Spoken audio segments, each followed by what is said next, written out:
Love is this incredible force, right? It can build empires or just completely tear them down. We all feel it, we all chase after it, but what is it really? Well, today, let's try to unravel that just a little bit. So, what is love? I mean, it sounds like such a simple question, but the answer is, well, it's anything but. Is it just a bunch of chemicals firing off in our brain? Is it more of a psychological thing that we build over time? Or is it something way deeper, a philosophical quest? We're going to dive into all three, and we're starting with the pure, raw chemistry of it all. Okay, so let's talk about your brain on love. Believe it or not, that whole head over heels feeling, it's not just some poetic idea. It's a really powerful cocktail of chemicals just flooding your brain. It is a full-on biological event. Think about it. That crazy energy, the racing heart, the fact that you literally can't think about anything else. Science can now pinpoint the exact hormones and neurotransmitters that are causing all of that. So no, this isn't just poetry. This is pure, unadulterated chemistry. So it's pretty wild. Turns out our brains kind of have two different chemical modes for love. First up is that initial infatuation phase. This is all about dopamine, which gives you that pleasure and reward feeling, and norepinephrine, which is where all that buzzing energy and excitement comes from. And get this, your serotonin levels actually drop. Scientists think that's what causes that obsessive, I can't stop thinking about them focus. But then, for a relationship to really last, the brain has to shift gears into the attachment phase.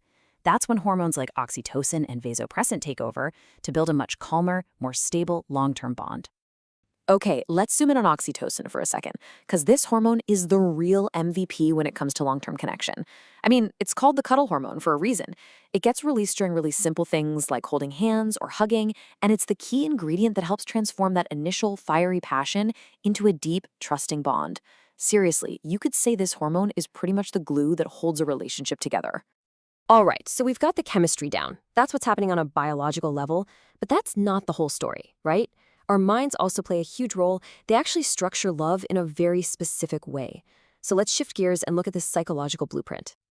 So a psychologist named Robert Sternberg came up with one of the most famous ways to think about this. His idea, the triangular theory of love, is all about taking this super complex emotion and breaking it down into three manageable and understandable pieces. It's a really helpful framework. And here are those three pieces. First up, you've got intimacy. This is all about the closeness, the connection, that feeling of warmth and friendship, where you feel like someone just gets you. Then, of course, there's passion. That's the fire, the intense desire, the physical attraction, that can't keep your hands off each other energy. And finally, we have commitment. This is the more rational part, the actual decision to stay with someone and maintain that love through all the good times and the bad. Now, this is where it gets really interesting. Because when you start mixing and matching these three components, you end up with different kinds of love. So you can see here, if you have intimacy and passion but no commitment, that's what we'd call romantic love. Or if you have intimacy and commitment but the passion has faded, that's companionate love. Think of a really deep, lifelong friendship. But the magic happens when you get all three, firing on all cylinders. That's what Sternberg called the ideal form, consummate love. Yeah, so consummate love is basically the gold standard in this theory. It's that complete, balanced form of love that has all three ingredients. Now, it's not easy to get there, and honestly, it's even harder to stay there.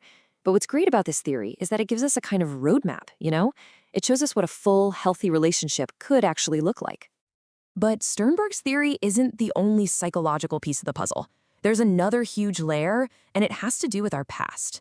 It's called attachment theory. And the basic idea is that our relationships with our caregivers when we were kids create a blueprint for how we connect as adults. And that blueprint, whether you're secure and trusting, or maybe more anxious or avoidant, that style ends up shaping pretty much your entire romantic life. Okay, so we've looked at the brain, we've looked at the mind, now let's go even deeper. Let's talk about the soul. For literally thousands of years, philosophers have been wrestling with the biggest question of all. What is the meaning of love? And, the ancient Greeks were obsessed with this question. Take Plato, for example. He saw passionate love, what he called eros, as way more than just physical attraction. For him, it was a kind of spiritual ladder. He thought that your love for one beautiful person could eventually lead you to appreciate the idea of beauty itself, and from there to an even higher understanding of truth with a capital T. Then you've got his student, Aristotle, who kind of brought things back down to earth a bit. He looked around and saw that, hey, love isn't just one single thing. He broke it down into different types. There's philia, which is that deep, loyal affection you have for your friends. There's eros, that romantic, passionate love we've been talking about. And then there's agape, which is something else entirely, a selfless, unconditional love for all of humanity. And here, you can really see that philosophical spectrum laid out. On one end, you have eros. It's passionate, it's driven by desire, it's all about yearning for beauty. And on the complete other end of the spectrum, you have agape. This is a calm, unconditional, charitable kind of love that you give freely without expecting anything in return. I mean, they're both called love, but they pull us in totally different directions, don't they? So, where does that leave us? What's the big takeaway here? I think it's that love isn't just one thing. It's not just a chemical reaction. It's not just a psychological model. And it's not just a philosophical idea. It's all of those things all at once.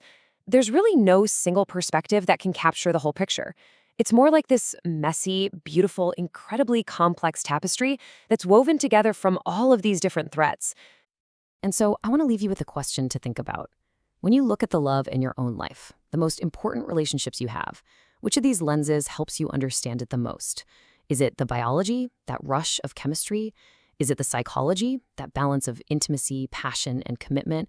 Or is it something deeper, that philosophical search for meaning?